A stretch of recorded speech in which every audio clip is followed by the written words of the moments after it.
사랑하는 성도 여러분, 6월 5일 수요일 아침입니다. 하나님의 은혜와 평강이 함께하기를 축복합니다. 좋아요, 구독 꼭 눌러주세요. 우리 천만 성도 큐티하는 그날까지 함께 달려가도록 하겠습니다. 오늘 우리에게 주신 하나님의 말씀은 베드로전서 3장 1절로 12절까지의 말씀인데요. 우리 함께 10절과 11절 말씀 같이 읽도록 하겠습니다.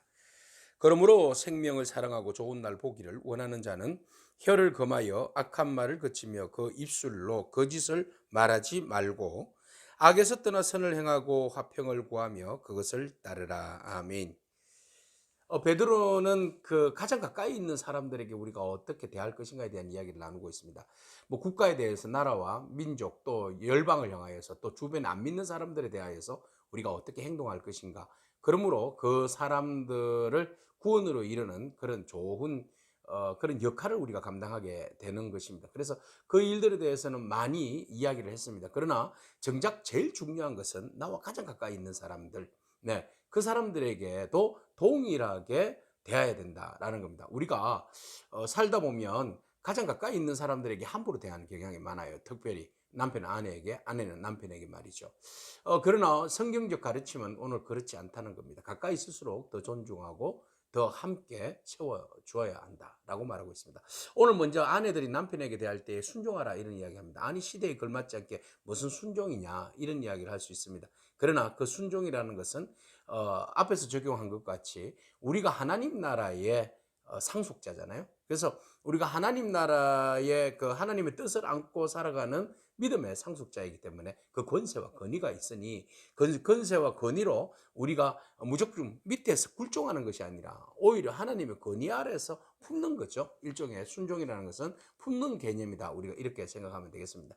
그래서 남편에게 순종하는 것이 오히려 믿지 않는 남편이 그 순종함으로 인하여서 예수를 믿을 수 있다라는 겁니다. 그러니까 행실의 변화, 행실의 섬김. 아, 저 사람은 예수 믿는 사람이기 때문에 저렇게 남편에게도 잘하는구나.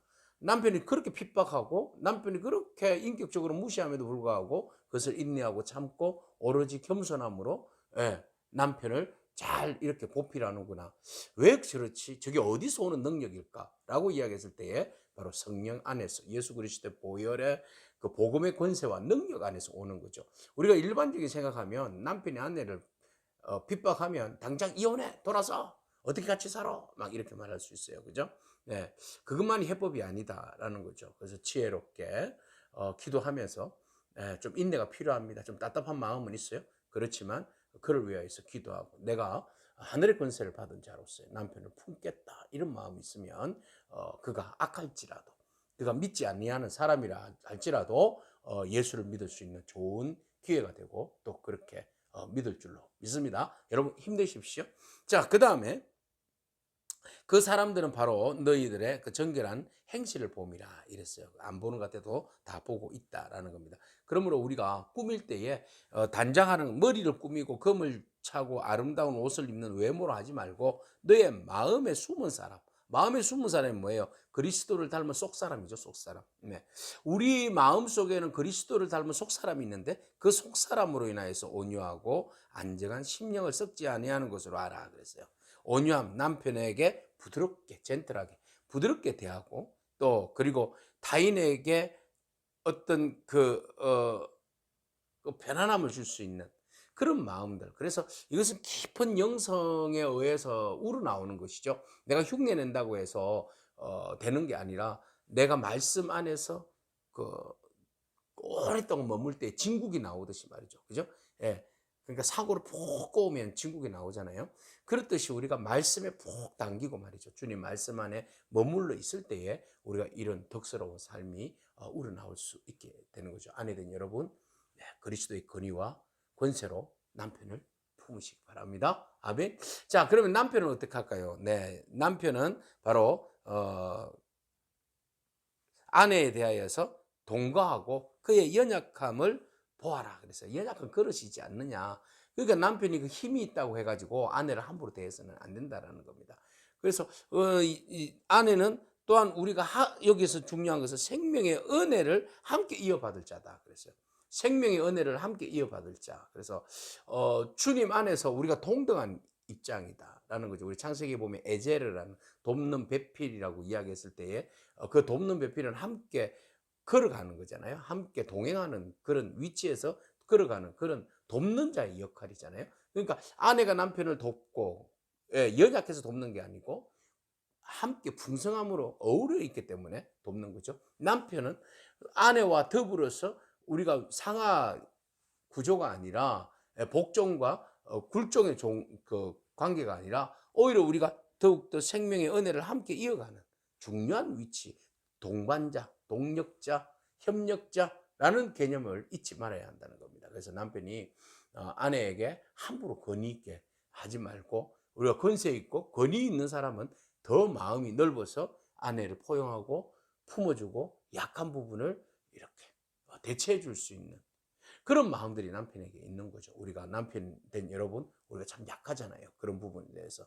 그죠? 예, 굉장히 또 아내 된 분이 또 자존심 상하게 하면 굉장히 화를 팍 내기도 하고 그런 우리들의 연약한 모습 있잖아요. 자, 그렇지만 우리가 함께 주님 안에서 온전한 가정을 이루어가고 또 우리가 함께 주님으로부터 동력자로 부르심을 받았다는 사실. 네, 그 사실을 우리가 기억하고 서로 존중하면서 가정을 이루어가고 주의 일들을 만들어가는 저 여러분이기를 축복합니다. 자, 그 다음에 중요한 개념이 뭔가 하면 마지막으로 너희가 마음을 같이 하여서 누구를 형제를 사랑하고 동정하고 불쌍히 여기라 그랬어요. 주변에 있는 사람들에 대해서 서로 긍휼히 여기고 불쌍한 마음을 가지고 그들을 온전히 섬기라는 거죠. 그래서 우리가 악을 악으로 하지 말고 욕을 욕으로 하지 말고 도리어 복을 빌어주라 그랬습니다. 예, 악을 선으로 갚아라. 선을 악으로 갚는 게 아니라 악을 선으로 갚아라 그랬어요. 그래서 우리가 그리스도인이 그런 거 아니겠습니까? 그죠? 악한 세대에 악을 응징하는 것이 아니라 악한 세대에 선으로 하나님의 은혜와 능력으로 악을 품고 악을 해체시키고 악위의 선한 영향력으로 그 악이 선으로 물들어져 가는 세상. 그래서 하나님의 은혜와 능력이 통치하는 세상. 이 세상에 우리로 하여금 거룩한 제사장, 왕 같은 거룩한 제사장으로 불러주신 거 아니겠습니까? 그래서 우리가 그 역할을 우리가 감당해야 되는 거죠. 우리의 사역지는 세상이. 우리의 사역지는 천국이 아니라 세상입니다. 세상에서 우리가 주님께서 부어주신 거룩함을 가지고 또 복음의 권세와 능력을 가지고 하나님의 자녀의 그 프라이드를 가지고 우리가 이 땅 가운데 악을 선으로 갖고 말이죠. 선으로 이기고 말이죠. 그래서 그들을 위해서 진정으로 나를 핍박하는 자들을 위해서 기도해주고 복을 빌어주고 있는 것. 그게 우리에겐 중요하다. 그걸 위해서 우리가 부르심을 받았다라고 베드로는 말하고 있습니다. 그래서 우리가 생명을 사랑하고 좋은 날 보기를 원하는 자는 영생의 소망을 두고 가는 사람들은 자, 혀도 금해야 된다. 악한 말 하지 말고 입술로 거짓말 하지 말고 말의 권세로 다른 사람들에게 더욱 선을 행하고 악에서 떠나서 선을 행하고 화평을 전해야 된다. 샬롬을 만들어 가야 된다. 그래서 이게 그리스도인의 윤리 도덕이다. 그죠? 가치관의 어떤 삶이다. 이렇게 말씀드릴 수 있겠습니다. 그래서 주의 눈은 의인을 향하시고 주의 귀는 의인의 간구를 기울이신다. 그랬어요. 그래서 주님은 항상 우리의 말과 우리의 행동을 지켜보고 계신다. 듣고 계신다. 눈으로 보고 계신다. 그래서 우리가 무엇을 행하든 어떤 삶을 살든지 간에 먼저는 코람되어 하나님 앞에서 그리고 모든 세상 사람들 앞에서 우리가 복의 상속자로서의 다른 사람들에게 거룩한 영향을 끼칠 수 있는, 그래서 가족도 언제나 하나님 나라에 있어서 공동체 오이코스, 이웃과 더불어서 오이코스, 하나님의 가족으로서 우리가 이 세상을 아름답게 만들어가는 그런 삶을 살아가는 그런 저와 여러분이기를 축복합니다. 아멘. 주님 감사합니다. 우리가 연약하지만 주님께서 우리로 하여금 잘 섬길 수 있는 마음을 주심을 감사합니다. 아내는 남편을, 남편은 아내를, 또 그리스도인은 세상을 잘 섬길 수 있는 마음을 주셔서 그 섬김을 통하여서 우리가 비굴함과 굴종과 그 연약함이 아니라 우리가 복음을 가진 넉넉함으로 하나님의 권세를 가진 그 부유함으로 세상을 섬길 수 있도록, 남편을 섬기고 아내를 섬길 수 있도록 주님 인도하여 주시옵소서. 진실은 통한다고 했는데 우리가 진실한 마음으로 잘 섬길 때에 삶이 변화되어지고 또 한 사람 한 사람을 그리스도께로 인양할 수 있는, 연인할 수 있는 그런 은혜를 덧입혀 주옵소서. 감사드립니다. 예수님에게 하신 이름으로 기도합니다. 아멘. 오늘도 믿음으로 승리하길 축복합니다. 아멘.